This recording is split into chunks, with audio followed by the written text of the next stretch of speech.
రాజశేఖర రెడ్డి బిడ్డను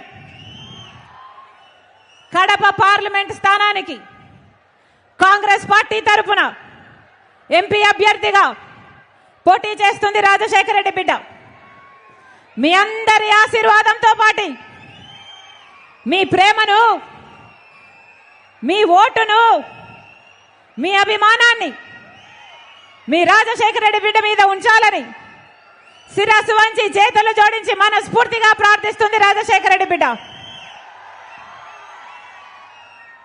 ఈ రాష్ట్రంలో ప్రజల సంక్షేమం కోసం కట్టుబడిన ఏకైక పార్టీ కాంగ్రెస్ పార్టీ.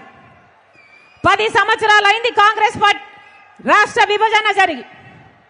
10 సంవత్సరాల రాష్ట్ర విభజన జరిగితే ఈ 10 సంవత్సరాలలో ఒక్కటంటే ఒక్క విభజన హామీ కూడా నెరవేర్చలేదు.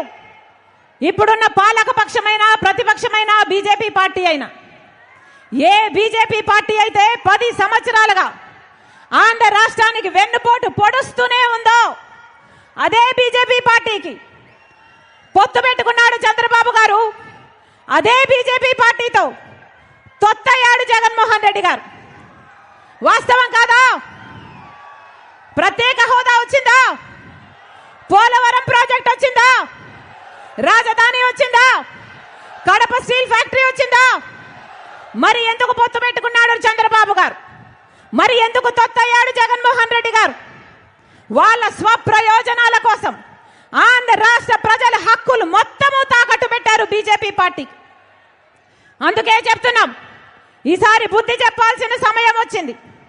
అంతేకాదు, జగన్మోహన్ రెడ్డి గారు ముఖ్యమంత్రిగా 5 సంవత్సరాలుగా ఉన్నారు. మరి 5 సంవత్సరాలలో ఇచ్చిన ఒక్క వాగ్దానమైనా నిలబెట్టుకున్నాడా జగన్మోహన్ రెడ్డి గారు?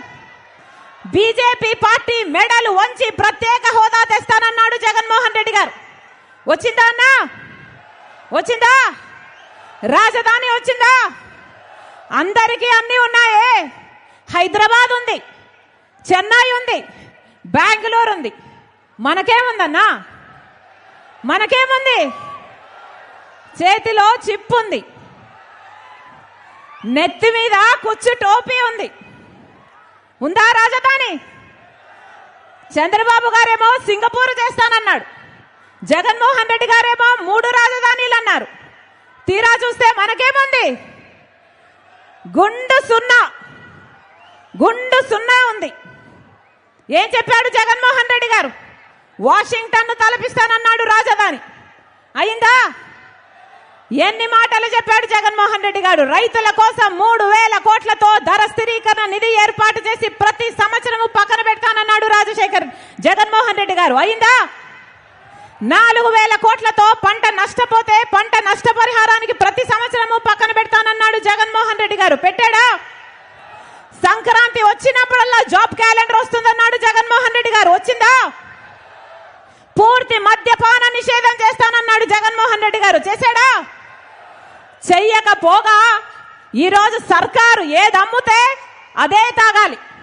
ప్రపంచంలో ఎక్కడా లేనివి ఇక్కడ అమ్ముతున్నారు. వాళ్ళు భూమ్ అమ్ముతే మీరు భూమ్ తాగాలి. వాళ్ళు 3 క్యాపిటల్ అమ్ముతే మీరు 3 క్యాపిటల్ తాగాలి. వాళ్ళు డిఎస్సి అమ్ముతే మీరు డిఎస్సి తాగాలి. వాళ్ళు క్యాపిటల్ అమ్ముతే క్యాపిటల్ తాగాలి. ఒక పద్ధతి ఏమైనా ఉందా? మొత్తం ఎక్కడ చూసినా mafia, land mafia, sand mafia, liquor mafia. అన్ని సరిపోవు అన్నట్టు హత్య చేసిన వాళ్ళను పక్కన పెట్టుకొని తిరుగుతున్నాడు జగన్మోహన్ రెడ్డి గారు. సొంత చిన్నానను గొడ్డలితో 7 సార్లు హత్య చేసి నరికి చంపించారు అని సిబిఐ ఆరోపిస్తున్న అవినాష్ రెడ్డి గారిని 5 సంవత్సరాలు కాపాడమే కాకుండా మళ్ళీ అదే అవినాష్ రెడ్డి గారికి టికెట్ ఇచ్చాడు జగన్మోహన్ రెడ్డి గారు. న్యాయమేనా? వివేకానంద రెడ్డి గారు కడప జిల్లా నాయకుడు, రాజశేఖర రెడ్డి గారి తమ్ముడు. అలాంటిది అంత పెద్ద మనిషిని చంపితే ఈ రోజు వరకు న్యాయం జరగలేదు. అందుకే రాజశేఖర రెడ్డి బిడ్డ జగన్మోహన్ రెడ్డి గారికి ఎదురు నిలబడింది. ఇదే జగన్మోహన్ రెడ్డి గారు చెప్పిన ప్రతి మాట నమ్మింది రాజశేఖర రెడ్డి బిడ్డ. ఇదే జగన్మోహన్ రెడ్డి గారి కోసం 3200 కిలోమీటర్లు పాదయాత్ర చేసింది రాజశేఖర రెడ్డి బిడ్డ. కానీ ఇదే జగన్మోహన్ రెడ్డికి ఈ రాజశేఖర రెడ్డి బిడ్డ ఈరోజు ఎదురు నిలబడింది. ఎందుకంటే ముఖ్యమంత్రి అయిపోయిన తర్వాత జగన్మోహన్ రెడ్డి గారు ఒక మారిపోయిన మనిషి కాబట్టి.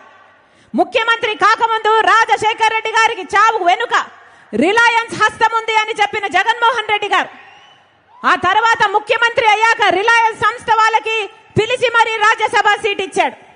మరి ఏమనుకోవాలి? తండ్రిని చంపించిన వాళ్ళకి మీరు ఇచ్చారు అనుకోవాలా, లేకపోతే ఆ రోజు మీరు చెప్పింది అబద్ధము అనుకోవాలా? వివేకానంద రెడ్డి గారు చనిపోయిన రోజున సిబిఐ ఎంక్వైరీ కోరాడు జగన్మోహన్ రెడ్డి గారు. కానీ ముఖ్యమంత్రి అయిన తర్వాత సిబిఐ అవసరం